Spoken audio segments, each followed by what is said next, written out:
नमस्कार दोस्तों, Microsoft Excel के इस बहुत ही अमेजिंग और पावरफुल ट्यूटोरियल के अंदर आपका फिर से स्वागत है। आज से इस हमारी वीडियो से हम हमारे फॉर्मूलाज को कवर करने वाले हैं। आज की इस वीडियो के अंदर हम हमारे इफ फॉर्मूला को कवर करेंगे, जो कि हमारा कंडीशन बेस्ड फॉर्मूला रहने वाला है। ये हमारे पास हमारा नंबर्स के लिए भी अप्लाई होता है और टेक्स्ट के लिए भी अप्लाई होता है। हम आज की इस वीडियो के अंदर इसको टेक्स्ट और नंबर दोनों के अंदर अप्लाई करके देखने वाले हैं। तो चलिए आ जाते हैं हमारी एक्सेल की स्क्रीन पे। हमारे पास हमारा डेटा है, यहाँ पे एक स्टूडेंट डेटा हमें देखने को मिल रहा है।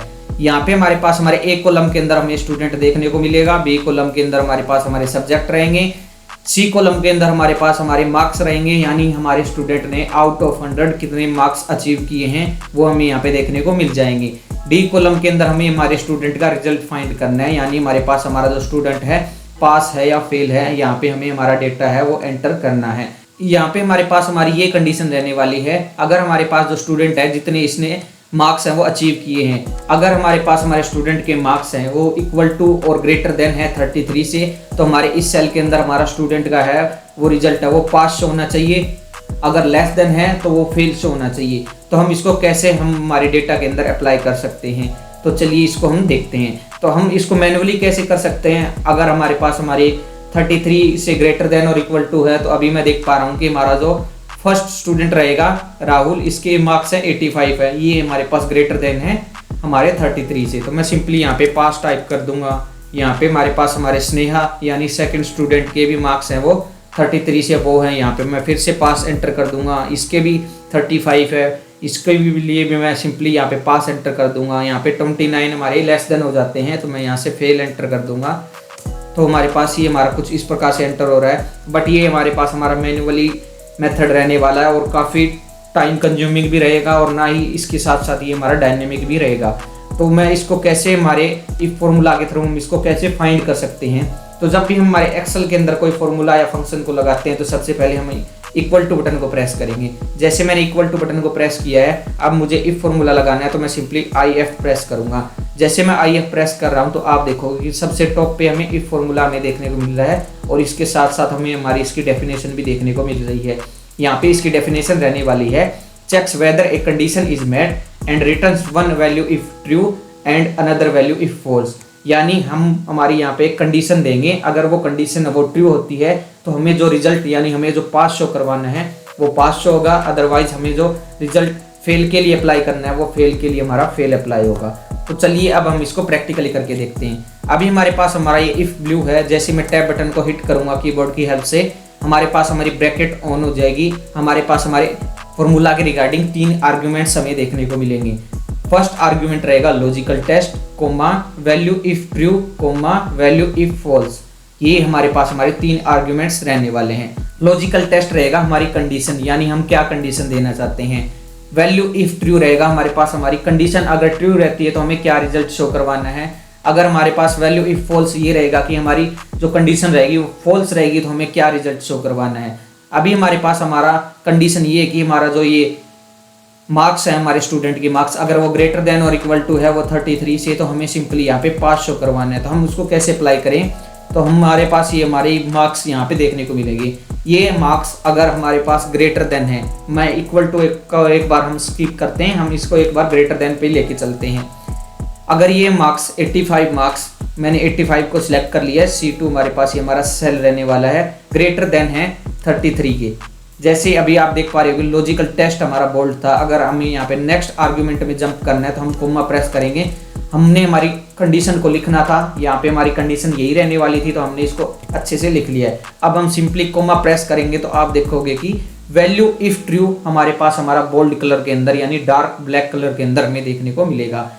जब भी हम एक्सेल के अंदर फॉर्मूला को यहाँ पे लिखते हैं, तो फॉर्मूला के अंदर अगर हम हमारे नंबर्स को लिखते हैं तो हम सिंपली लिखते हैं, और जब हम हमारे टेक्स्ट को लिखते हैं तो हम उसको हम डबल इन्वर्टेड कॉमास के अंदर उसको लिखते हैं। तो जैसे मैं हमारे इस यहाँ पे डबल कोटेड कॉमा को यहाँ पे अप्लाई कर रहा हूँ, यहाँ पे हमें पास रिजल्ट शो करवाना है। अगर हमारे पास ये हमारी कंडीशन अगर ट्रू होती है, तो हमारे पास हमारी ये रिजल्ट है जो पास है वो शो होए। मैं कोमा प्रेस करूँगा, नेक्स्ट आर्ग्यूमेंट हमारे पास हम लास्ट आर्ग्यूमेंट में जा रहे हैं, अदरवाइज हमारे पास हमारा फेल शो होए।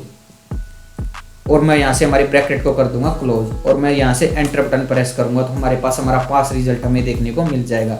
जैसे मैं इस सेल पे आऊँगा, तो अभी हमारे पास हम हमारे फॉर्मूला को कुछ इस प्रकार से देख पा रहे हैं। अगर ये कंडीशन यानी ये सेल ग्रेटर देन है हमारी 33 से, तो हमारे पास हमारा रिजल्ट है वो पास शो होगा।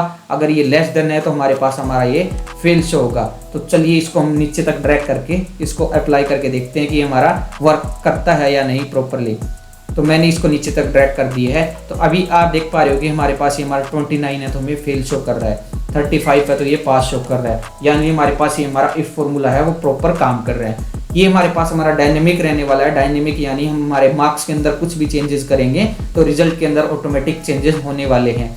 अगर मैं 35 को 45 चेंज करूं और आप बोलो कि आपने तो मार्क्स चेंज किए हैं, रिजल्ट चेंज नहीं हुआ है, क्योंकि हमने यहाँ पे कंडीशन हमारी 33 से अबोव थी, तो हमारे पास हमारा रिजल्ट है वो चेंज नहीं होगा। अगर मैं यहाँ से इसको 20 कर दूंगा तो आप देखोगे कि ये हमारे पास हमारे लेस देन 33 है, यहाँ पे हमारे पास हमारा रिजल्ट है वो फेल शो हो रहा है। तो अभी आप देख पा रहे हो कि हमारे पास हमारी कंडीशन थी वो इक्वल टू के लिए भी थी। अगर मैं इक्वल टू नहीं दे रहा हूँ तो हमारे पास हमारे इस सुरेश स्टूडेंट के मार्क्स हैं वो 33 हैं, या उसको हम फेल शो करवा रहे हैं, जो कि हमारे पास हमारा रॉन्ग रहने वाला है। तो हम हमारे फॉर्मूला को यहाँ से एडिट करेंगे। मैं यहाँ से हमारे पास ग्रेटर देन के जस्ट साथ में इक्वल टू को प्रेस कर दूंगा और एंटर बटन प्रेस करूंगा। तो अभी आप देख पा रहे हो कि हमारे पास हमारा फॉर्मूला है वो कुछ इस प्रकार से हमें देखने को मिलेगा। मैं इसको नीचे तक ड्रैग करूंगा तो अभी आप देख पाओगे कि हमारे पास हमारा सुरेश है वो भी हमारे पास हमारा पास शो होने लग गया है। तो कुछ इस प्रकार से हम हमारे नंबर्स के लिए हमारे इफ फॉर्मूला को अप्लाई कर सकते हैं। तो अब हम हमारे टेक्स्ट के लिए इसको कैसे अप्लाई कर सकते हैं, तो उसके लिए हम हमारे शीट 2 के अंदर जंप करने वाले हैं। जैसे मैं शीट 2 पे क्लिक करूंगा हमारे पास हमारा डेटा है वो कुछ इस प्रकार से रहने वाला है। यहाँ पे एम्प्लॉय कॉलम हमें ए कॉलम के अंदर हमें देखने को मिलेंगे, बी कॉलम के अंदर डिपार्टमेंट रहेगा, सी कॉलम के अंदर लोकेशन रहेगी। यहाँ पे हमारे पास हमारी रिमोट एलिजिबिलिटी हमें फाइंड करनी है लोकेशन दिल्ली के लिए।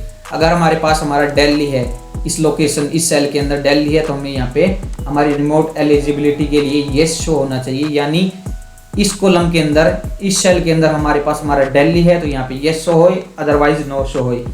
तो उसके लिए हम हमारे इफ फॉर्मूला को कैसे अप्लाई कर सकते हैं, तो मैं simply equal to button press करूंगा, IF प्रेस करूंगा और टैब बटन प्रेस कर दूंगा। जैसे मैंने टैब बटन प्रेस कर दिया है, हमारा लॉजिक रहेगा ये सेल इक्वल टू है हमारे दिल्ली से, तो मैं सिंपली यहाँ पे टाइप कर दूंगा दिल्ली। तो अभी हमारे पास हम हमारे नंबर्स के लिए हमारे इसको अप्लाई नहीं कर रहे, तो हमें हमारे इस टेक्स्ट के लिए क्या करना होगा, इसको डबल कोटेड के अंदर यानी डबल इन्वर्टेड कोमास के अंदर इसको अप्लाई करना होगा। तो ये हमारे पास हमारी कंडीशन है वो हमने यहाँ पे एंटर कर दी है। अगर हमारे पास ये हमारा सेल इक्वल टू है दिल्ली के, तो सिंपली अब हम जाएंगे हमारी नेक्स्ट कंडीशन के अंदर, नेक्स्ट आर्ग्यूमेंट के अंदर। तो सिंपली हमें यहाँ पे यस हो जाए, जैसे मैं यस टाइप कर रहा हूँ और फिर से मैं कोमा प्रेस करूँगा। अदरवाइज हमारे पास अगर ये हमारी कंडीशन है वो फेल होती है, दिल्ली की जगह कोई और लोकेशन है, तो सिंपली नो दिखाए। और जैसे मैं हमारे ब्रैकेट को क्लोज करूंगा और एंटर बटन प्रेस करूंगा तो आप देखोगे कि ये हमारे पास हमारा अप्लाई हो गया है। मैं इसको नीचे तक भी ड्रैग कर दूंगा, ये हमारे पास हमारा नीचे तक ड्रैग होके हमें देखने को मिल रहा है। तो अभी आप देख पाओगे कि यहाँ पे हमारे पास दिल्ली है तो यस देखने को मिल रहा है, यहाँ पे दिल्ली है तो यस देखने को मिल रहा है, यहाँ पे दिल्ली है तो यस देखने को मिल रहा है, और यहाँ पे भी दिल्ली है तो यस देखने को मिल रहा है। ये भी हमारे पास हमारा डायनेमिक रहेगा। जैसे मैंने दिल्ली को कॉपी कर लिया है, मैं चेन्नई की जगह यहाँ पे दिल्ली को पेस्ट करूंगा तो ये हमारे पास हमारा नो की जगह यस में चेंज हो जाएगा। तो इस तरह से हम हमारे इफ फॉर्मूला को यहाँ से हमारे टेक्स्ट के अंदर अप्लाई कर सकते हैं। तो हम इसको एक बार और अप्लाई करके देखेंगे वर्क मोड के लिए। वर्क मोड के लिए हमारे पास हमारा कंडीशन रहेगी, अगर हमारे पास हमारे रिमोट एलिजिबल यानी इस कॉलम के अंदर अगर हमारे पास हमारा यस शो हो रहा है तो हमें यहाँ पे रिमोट शो करवाना है, अदरवाइज हमें यहाँ पे रिमोट शो नहीं करवाना, हम सिंपली ऑफिस भी शो करवा सकते हैं। जैसे मैं यहाँ पे इक्वल टू बटन प्रेस करूँगा, IF जैसे मैंने यहाँ पे टाइप करके टैब बटन को हिट कर दिया है। अब हमारी कंडीशन रहेगी ये सेल हमारे पास हमारा इक्वल है, अगर हमारे पास हमारा टेक्स्ट है तो हम इसको सिंपली क्या करेंगे, डबल इन्वर्टेड कॉमास के अंदर इसको रखेंगे। तो जैसे हमारी कंडीशन हमने कंप्लीट कर ली है, हमारे पास हमने कोमा प्रेस कर दिया है, वैल्यू इफ ट्रू, अगर हमारे पास ये हमारा ट्रू है तो हमें क्या दिखाना है, हमें रिमोट दिखाना है। तो हम सिंपली यहाँ पे टाइप करेंगे रिमोट। जैसे मैंने रिमोट टाइप कर दिया, मैं सिंपली कोमा प्रेस करूँगा। अगर हमारे पास हमारी वैल्यू है वो फॉल्स है, यानी हमारे पास यस की जगह इस सेल के अंदर नो हो, तो क्या दिखाए, ऑफिस दिखाए, यानी हमारे पास हमारा जो एम्प्लॉय है वो ऑफिस वर्कर है, ना कि हमारे पास हमारा रिमोट वर्कर। तो जैसे मैंने हमारे यहाँ पे इस हमारे फॉर्मूला को फुल को अप्लाई कर लिया, जैसे मैं एंटर बटन प्रेस करूँगा तो आप देखोगे कि ये हमारे पास हमारा येस है तो हमें रिमोट ही दिखा रहा है। मैं इसको सिंपली डबल क्लिक करूँगा, ये हमारे पास हमारा नीचे तक ऑटोमेटिक ड्रैग हो जाएगा जहाँ तक हमारा डेटा रहने वाला है। तो अभी आप देखोगे कि जहाँ जहाँ आपको यस देखने को मिल रहा है वहाँ वहाँ आपको रिमोट देखने को भी मिलेगा। अगर मैं यहाँ से इस नो को मैं चेंज नहीं कर सकता क्योंकि हमने यहाँ पे ऑलरेडी फॉर्मूला लगाया हुआ है। तो मैं इस नो को मैं इसको ऐसे चेंज कर सकता हूँ। मैं दिल्ली यहाँ पे दिल्ली अप्लाई करूँगा तो आप देखोगे नो यस में चेंज हो गया और ऑफिस हमारे पास हमारा रिमोट में चेंज हो गया है। तो ये हमारे पास हमारा पूरा डायनेमिक रहने वाला है। तो कुछ इस तरीके से हमारे डेटा के अंदर हम हमारे इफ फॉर्मूला को अप्लाई कर सकते हैं जो कि हमारा कंडीशन बेस रहने वाला है। येस, नो, ऑफिस, रिमोट, पास, फेल, कुछ इस प्रकार की कंडीशन के लिए ये हमारे पास हमारा इफ फॉर्मूला हमें हमारे रिजल्ट को शो करवा देता है। आई होप अगर आप यहाँ तक पहुँच गए तो ये वीडियो आपको काफ़ी ज़्यादा पसंद आई होगी। मैंने बिल्कुल ही आसान भाषा में आपको समझाने की कोशिश की है कि इफ फॉर्मूला कैसे हमारे डेटा के अंदर अप्लाई होता है। और अगर आपके लिए ये वीडियो थोड़ी भी यूजफुल लगती है, इस वीडियो को लाइक कर दे, शेयर कर दे, चैनल को सब्सक्राइब कर ले और आगे आने वाले यूजफुल वीडियोस के लिए हमारे चैनल के बेल आइकन को प्रेस करके जरूर रख ले। ये जो हमारे पास हमारी सैंपल फाइल रहने वाली है, मैं नीचे डिस्क्रिप्शन में इसका लिंक शेयर कर दूंगा, आप वहाँ जाके इसकी प्रैक्टिस कर सकते हो। अदरवाइज कोई आप सैंपल फाइल भी अपनी उठा के प्रैक्टिस कर सकते हो। प्रैक्टिस जरूरी है, प्रैक्टिस करते रहना। Keep learning, keep going. Thank you so much for watching this video.